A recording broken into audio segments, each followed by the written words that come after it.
Another creator spoke recently about the similarities between the characters in Geoff Johns' Ghost Machine universe and some from DC continuity.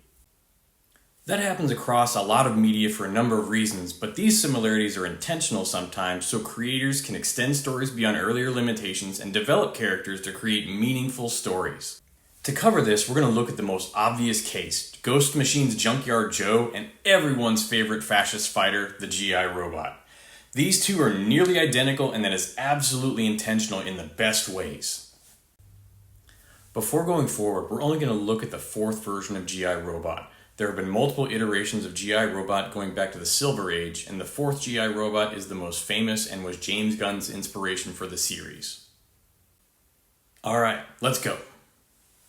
The fourth GI Robot, also known as the Jungle Automatic Killer Experimental 2, or Jake 2, made its debut in Weird War Tales number 113 in 1982. This is where the character we call GI Robot joins the Creature Commandos. The previous Jake seemed to work with the Commandos, but wasn't a regular member.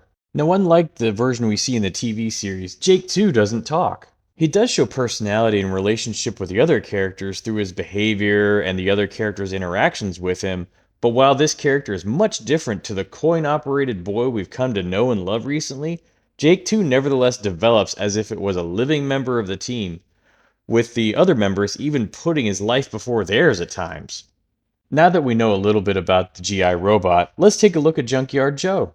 Now, Junkyard Joe made his first in-story appearance in Geiger number 6 in 2021 and had a solo story published in 2022. Now, Joe is obviously similar to Jake. He's a robot placed into a military unit during wartime. Now, one minor difference is that Joe was initially made to blend in as a person, but the truth is revealed quickly through the action in the story.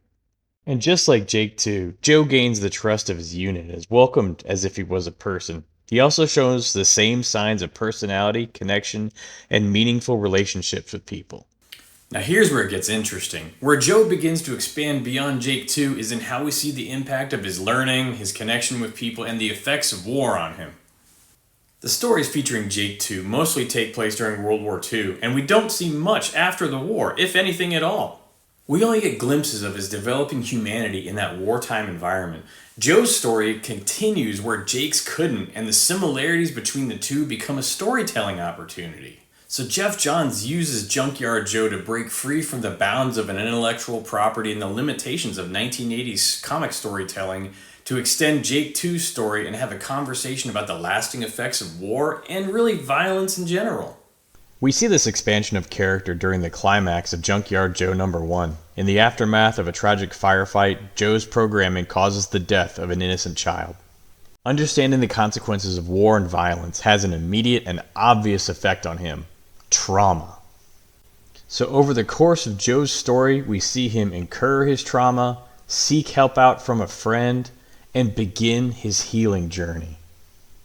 Now this is an event that is all too real for many and couldn't have been portrayed in mainstream comics in the early 1980s. Geoff Johns' writing uses Jake 2 as inspiration, takes advantage of a much less limited comic publishing environment, and combines that all to fully explore the impact of war and violence on Joe, his fellow unit members, and everyone around him. So, there you have it. Junkyard Joe is Jake 2, and vice versa. In the end, this is far more than a carbon copy of another character.